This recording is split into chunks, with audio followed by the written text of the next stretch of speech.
Alright, here's my story. If any of you have an explanation for it that's plausible, I'm all ears. For reference, I live in Montana. A few strange things have happened out here while I was growing up. For starters, the first incident must have been when I was 6 or so, maybe 7. I live on a property with a few trees, about 7 acres, but outside of the trees around the house.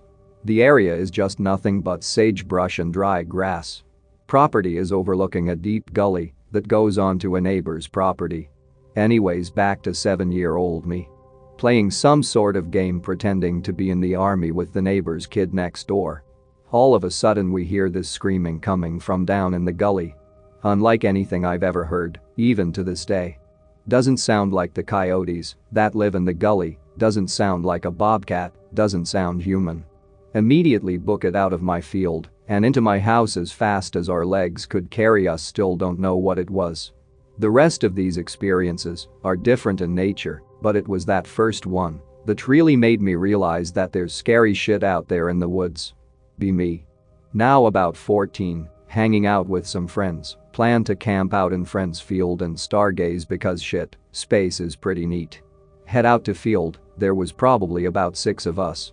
Field is bordered by a line of maybe 12 large pine trees that are next to an irrigation ditch.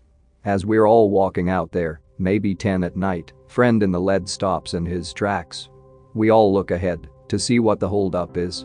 Pine trees are about 500 yards from us. The pine trees are illuminated in the night by 5 to 6 floating orbs. I don't have a good way of describing these. They emitted this sort of humming noise, quiet enough that you wouldn't hear it if you weren't paying attention. Orbs changed color, blinking in blue, white, red and green, with no sort of discernible pattern.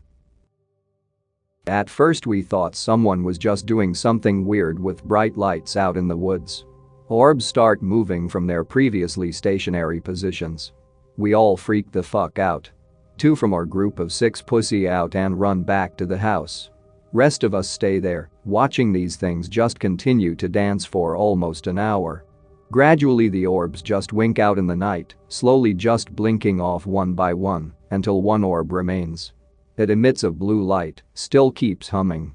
We try to get closer to the thing, just to get a better look. We make it about 100 yards before the orb stops humming. I feel a sudden sense of dread, like something was out of place. Everything is dead silent, the only sound is that of our breathing. One of my friends breaks the deafening silence, shouts "Hey!" in his loudest voice. The orb, as if sensing we were there, makes a horrendous high-pitched whine. I can only imagine this is what dog whistles sound like to dogs. All of us cover our ears with our hands, trying our best to block out the noise. The orb moves suddenly directly upward. The best way I can describe this is when a piece of metal gets picked up by a large magnet, just suddenly moving directly up in a rapid fashion. After moving about 200 feet into the air, the orb just blinks out like the lights before it. With it the noise suddenly stops. We all nope the fuck out of there quick, all of us wishing we did so earlier. It's been 8 years since then, no idea what happened. I still have one last part to this if there's any interest. Final part. Growing up in rural Montana, you learn that life is one piss-poor adventure after another. You learn about shit like the miracle of life and how the world can take this gift away on a whim. I am not an easily disgusted man. I've had to deal with death and dead animals since I was about 8, it's just a natural part of things. Be me, now 17.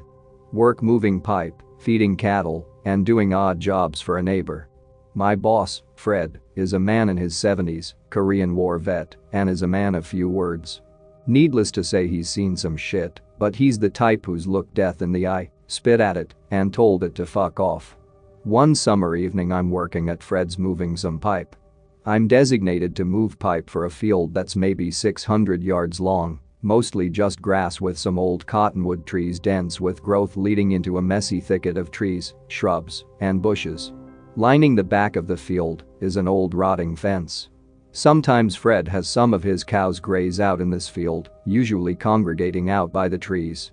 Things going all right, I'm making my usual rounds, there's no cows out tonight, making moving the pipe a little easier. As I'm finishing up moving pipe I see some lights in the trees. These lights don't look like the ones I saw several years back, they look more like just flashlight beams. I don't make the connection to the humming lights and I brush it off as some teenagers getting drunk in the woods because Fred said he'd had some problems with them in the past. I go back to Fred's, tell him what I saw. Fred says we'll check it out in the morning, says he might have me build an electric fence to keep teens from sneaking into his woods. I head on home, sleep easy. Head to Fred's in the morning, we walk on out to the field to see if there's any trash left from drunk teens. Walking along to the tree line, a particular stench arises, one that smells of death and decay. I feel a little uneasy to my stomach but continue on. Fred comments, sure smells of something ripe. The smell gets stronger as we get closer. We make it about 50 feet from the trees before we're confronted with a sight I can only describe as ghastly. 3 of Fred's cows have been killed and arranged in a triangular pattern. I finally give in to my stomach and vomit. Fred gives me a moment to collect myself before he remarks, now what kind of sick fuck would do a thing like this? Fred's cows smell like they've been rotting here for weeks in the summer heat, but their bodies indicate otherwise. The first cow has been cleaned to the bone, dry. This poor cow looks like scavengers finished scavenging it months ago. The second and third cows are in much less of a state of decay than the first. Second cow is completely normal, apart from one grisly detail. Cow 2's eyes have been removed from their sockets, nowhere to be found around the body. The third cow was possibly the most interesting, and also the most grotesque. Cow looked completely normal, eyes still intact, all limbs still present. Fred motions me to help him turn over the cow to inspect its underside. Up until this cow's death it was perfectly healthy, a cow that Fred took pride in, weighing in at nearly 900 pounds. The cow's body is pushed over with relative ease, seemingly weighing a small fraction of its previous mass. We couldn't find any sort of incision marks or form of injury on the cow anywhere. Neither of us a fucking clue as to what could have done this. Fred pays me $200 cash to keep my mouth shut about the whole situation. Never speak of it again with Fred. If any of you have explanations for what caused this, I'm all ears. If you enjoyed this video, don't forget to subscribe.